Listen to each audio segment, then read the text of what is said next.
അന്ത്യകാല ലക്ഷണങ്ങൾ കണ്ടിടുന്നേ, പ്രിയന്റെ വരവും അടുത്തിടുന്നേ.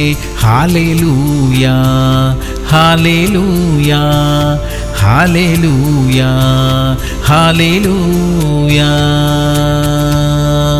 സങ്കീർത്തനങ്ങൾ 68:6. ദൈവം ഏകാകികളെ കുടുംബത്തിൽ വസിക്കുമാറാക്കുന്നു, അവൻ ബദ്ധന്മാരെ വിടുവിച്ച് സൗഭാഗ്യത്തിലാക്കുന്നു. പ്രിയമുള്ളവരെ, കുടുംബം എന്നത് ദൈവം വളരെ പ്രാധാന്യം കൊടുക്കുന്ന ഒന്നത്രേ. ദൈവം ആദ്യ കുടുംബത്തെ സൃഷ്ടിച്ച നാൾ മുതൽ ഇന്നുവരെയും ആ നിയമം നിലനിൽക്കുന്നു. എല്ലാവരും അവരവരുടെ കുടുംബത്തോട് ചേർന്നു നിൽക്കണമെന്ന് ദൈവം ആഗ്രഹിക്കുന്നു. കുടുംബങ്ങൾ നല്ല ബന്ധത്തിൽ നിലനിൽക്കണം. ഏകാകികളായി തീർന്നു പോയവർക്കായി ദൈവം കുടുംബങ്ങൾ പുനർനിർമ്മിക്കും. ദൈവത്തിന്റെ ആ തീരുമാനത്തോട് നാമും ചേർന്നു പോകണം. നമ്മുടെ ഭാവിക്ക് സംരക്ഷണവും നമ്മുടെ മക്കൾക്ക് അനുഗ്രഹവും അത് നൽകും. പ്രാർത്ഥിക്കാം. സ്വർഗീയ പിതാവേ, കുടുംബജീവിതത്തിന് അങ്ങ് നൽകുന്ന പ്രാധാന്യത്തിനായി സ്തോത്രം. അത് മനസ്സിലാക്കി ജീവിക്കുവാൻ ഞങ്ങളെ സഹായിക്കണമേ. ഏകാകികളായി പോയവർക്കായി കുടുംബങ്ങളെ സൃഷ്ടിച്ച് നൽകണമേ അപ്പാ. യേശു ക്രിസ്തുവിന്റെ നാമത്തിൽ തന്നെ.